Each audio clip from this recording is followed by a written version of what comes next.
Merhaba arkadaşlar, kanalıma tekrar hoş geldiniz. Bugün sizlerle yine çok güzel bir model paylaşacağım. Hem battaniye modellerinde hem yelek modellerinde istediğiniz her yerde kullanabileceğiniz çok keyifli, yapılışı gayet kolay bir model. Yapımında kartopunun bebe yününü kullanacağım. Böyle iki renk üzerine yapacağım. Siz daha çok renk ya da tek renk de yapabilirsiniz. Ben modelimi iki renk üzerine kurmak istiyorum. Evet, şimdi modelimizin yapımına ben ilmeklerimi hazırlayayım. Birlikte başlayalım hemen. Evet, bakın ben ilmeklerimi hazırladım. Şiş olarak 3 numara şiş kullanıyorum. 3,5 da tercih edebilirsiniz. Çünkü bu ip 3,5-4'te de aslında yapılabilir ama ben çok gevşek dursun istemedim.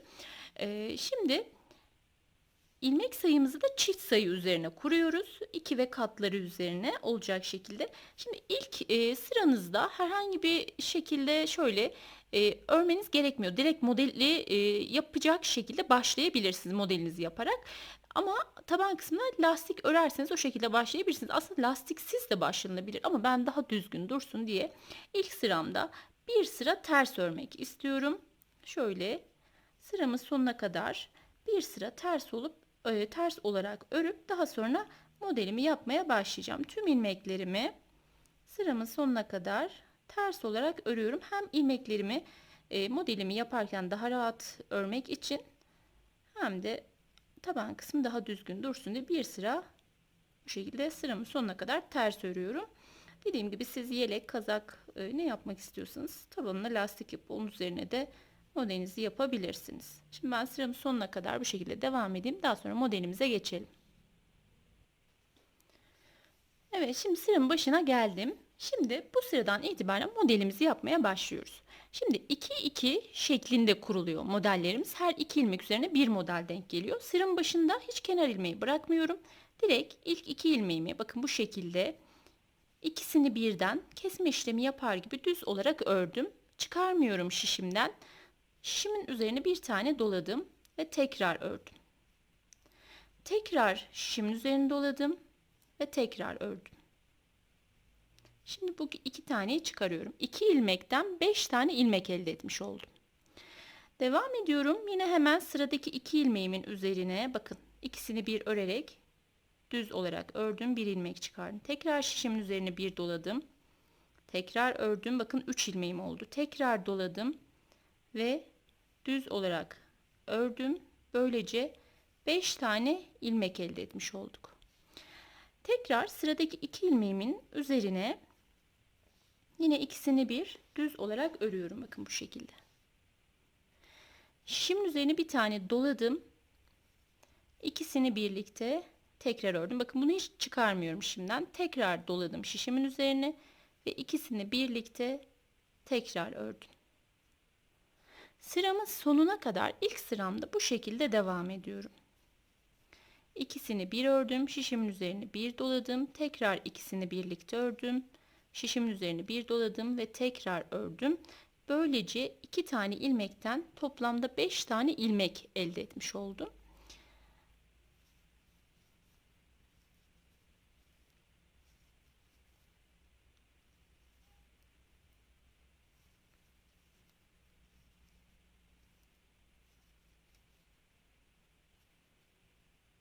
Evet, pardon arkadaşlar, ben şurada sanırım 3 ilmek yaptım, bir an daldım. Kusuruma bakmayın. Hemen şu ilmeklerimi alıyorum ve 2 ilmek daha oluşturacağız burada. Lütfen kusura bakmayın. Bazen böyle kamera karşısında anlatırken insan dalıyor. Yalnızken böyle olmuyor ama nedense örerken böyle oluyor. Bakın 3 tane ilmeğim var. Tekrar bir tane doladım. Ve ikisini birlikte tekrar örüyorum. Böylece bu 2 ilmekten 5 tane ilmek elde etmiş oldum. Sıradaki 2 ilmeğimi yine aynı şekilde bakın ikisini birlikte ördüm. Şişimin üzerine bir doladım. Tekrar ikisini bir ördüm. Şişimin üzerine tekrar doladım ve tekrar ördüm. Sıramın sonuna kadar aynı şekilde devam ediyorum. Şimdi bakın arkadaşlar, sıramın sonunda 2 tane ilmeğim var. Hani kenar ilmeğim diye onları bırakmıyorum. Onları da aynı şekilde bakın ikisini birlikte ördüm. Şişimin üzerine bir tane doladım. Tekrar ikisini bir ördüm. Şişimin üzerine bir tane doladım ve tekrar ikisini bir ördüm. Evet, bakın ilk sıramı tamamladım. Şimdi her iki ilmekten 5 tane ilmek elde ettik. Burası örgümün ön yüzü. Örgümün arka tarafını çevirdim. Şimdi burada ne yapıyorum? Aslında her iki tarafını kullanabileceğiniz bir model. Çünkü her iki yönde çok güzel duruyor. Şimdi burada bakın şöyle gruplar halinde yerleri belli zaten. Bakın burada 5 tane ilmeğim var. Şimdi buradan ilk iki ilmeğimi alıyorum. Şunu ve yanındakini hemen şöyle ilk iki ilmeğimi aldım ve düz olarak ikisini bir ördüm. Şimdi böylece ilmeğin birisini yok etmiş oldum. Şimdi ipimi kendimden tarafa aldım ve diğer 3 ilmeğimi de ters olarak ördüm. Bakın yine 2 tane ilmeğim kaldı. İpimi arka tarafıma çevirdim. Arka tarafa aldım. İlk 2 ilmeğimi düz olarak ördüm. Sıradaki 3 ilmeğimi ters olarak hepsini birlikte ördüm. Böylece o çıkardığım ilmekleri yok ettim. İpimi tekrar arkaya aldım. İkisini bir ördüm. Sıradaki 3 ilmeğimi ters olarak hepsini birlikte ördüm. Bakın örgümün ön yüzü bu şekilde. Devam ediyorum. İkisini birlikte ördüm. Üçünü bir ördüm ters olarak. İlk iki taneyi hemen şu 5 ilmeğin üzerinden bahsediyorum. İlk iki ilmeği düz olarak bir ördüm. İlmeğin birini yok etmiş oldum. Sonra ipimi arka tarafa aldım. Üçünü bir ördüm ters olarak. Böylece yine bakın 2 ilmek kaldı. Sıramın sonuna kadar aynı şekilde devam ediyorum.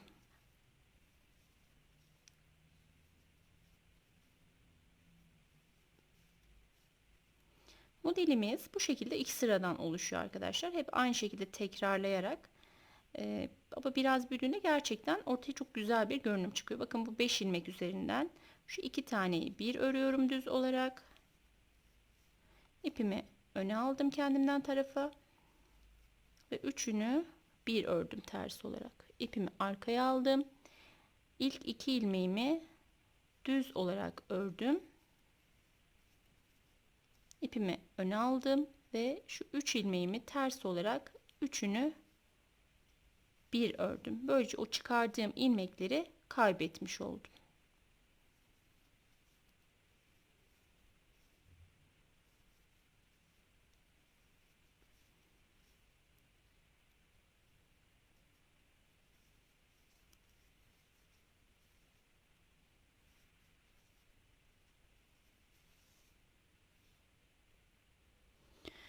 Evet, şimdi bakın sıramı tamamladım. İpimin üzerine pembe ipimi bağladım. Şimdi artık modelim tekrarlayarak devam ediyor. Henüz bakın tam ortaya çıkmadı. Birkaç sıra yaptıktan sonra kendini gösterecek. Şimdi yine ilk 2 ilmeğimi bu kez pembe ipimi alıyorum. İkisini birlikte düz olarak ördüm. Şişimin üzerine bir tane doladım ve tekrar düz olarak ördüm. Tekrar şişimin üzerine bir doladım ve düz olarak bir kez daha ördüm. Böylece 5 tane ilmek elde ettim ve bunu şişimin üzerinden çıkardım. Şimdi sıradaki 2 taneyi örüyorum. İkisini bir ördüm. Kesme işlemi yapar gibi şişimin üzerine bir doladım. Tekrar ördüm. 3 ilmek oldu. Bir tane doladım. 4 oldu. Tekrar ördüm. Ve böylece 5 tane ilmek elde etmiş oldum. Aynı şekilde devam ediyorum. İkisini bir ördüm. Doladım. Tekrar ikisini bir ördüm. Şişimin üzerine bir doladım ve tekrar ördüm. Böylece 5 tane ilmek elde etmiş oldum o 2 ilmekten.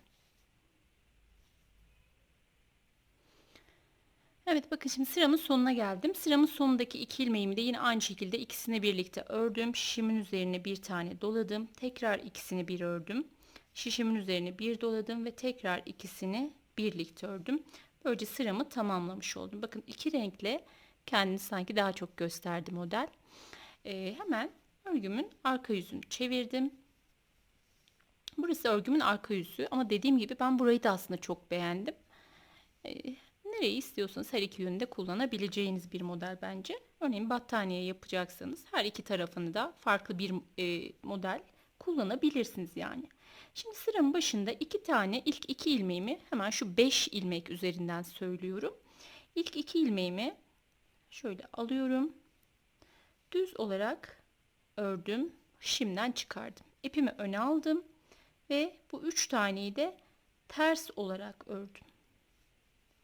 İpimi arkaya aldım. Bu 5 tanenin üzerinden söylüyorum. Bakın şöyle. İkisini birlikte ördüm. Diğer 3 ilmeğimi ters olarak ördüm. Böylece o 5 taneden bakın yine 2 tane ilmeğim kalmış oldu. Sıradaki 5 ilmeğin, yani şu model kısmından şu 2 taneyi düz olarak ördüm. İpimi öne aldım ve üçünü birlikte ters olarak ördüm. Bu 2 ilmeği birlikte düz olarak ördüm. Sıradaki 3 ilmeğimi ters olarak beraber ördüm. Evet, sıramız sonuna kadar aynı şekilde devam ediyorum. Evet arkadaşlar, bakın şimdi ben sıramı tamamladım. Bir sıra daha ördüm beyazdan. Modelimin görünümü bu şekilde. Şimdi ben parçamı büyüteyim. Birkaç sıra öreyim. Daha sonra sizlere nasıl durduğunu tekrar göstereyim. Bakın arka yüzü de bu şekilde oldu modelimin. Ön yüzü bu şekilde. Dediğim gibi battaniye yapımında kullanabileceğiniz bir model. Yelek de yapabilirsiniz. Daha ince ipler kullanabilirsiniz. Evet. Modelim böyle. Ben hemen parçamı büyütüp sizlere nasıl durduğunu göstereyim. Evet arkadaşlar, bakın ben biraz ördüm. Birazcık daha ördüm. Modelimin görünümü bu şekilde. Arka yüzü. Arka yüzü de böyle.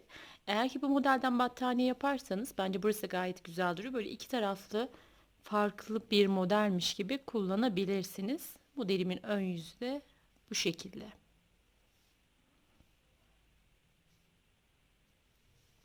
Evet, modelim böyle.